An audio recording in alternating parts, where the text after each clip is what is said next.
नमस्ते मैत्रिणींनो, आज घेऊन आले आहे मी मनुके कशी बनवायचे. हे बघा, आज आपले पावशेर एक मनुके द्राक्ष शिल्लक राहिलेले होते. म्हणलं आता काय करायचं ह्या द्राक्षाचं. तर मी काय केलं, मस्त त्यांना असे शिजवले, पोट फुटेपर्यंत शिजवलं आणि वाळाय घातलं. तुम्ही बघू शकता किती छान मनुके झालेले आहेत.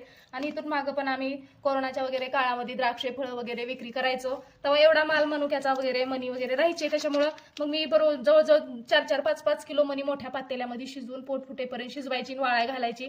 जवळजवळ मी मोठे 2 डबे भरून असेच मनुके बनवले होते आणि छान मस्त गोड असेल. नक्की तुमच्याकडे शिल्लक वगैरे द्राक्ष राहिले असले तर असे मनुके बनवा. मस्त व्हिडिओ आवडला असेल लाईक शेअर सबस्क्राईब करा. धन्यवाद मैत्रिणींनो. हे बघा किती छान मनुके झालेले आहेत.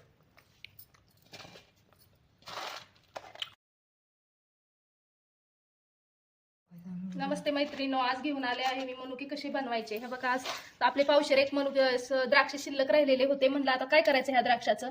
तर मी काय केलं, मस्त त्यांना असे शिजवले, पोट फुटेपर्यंत शिजवलं आणि वाळाय घातलं. तुम्ही बघू शकता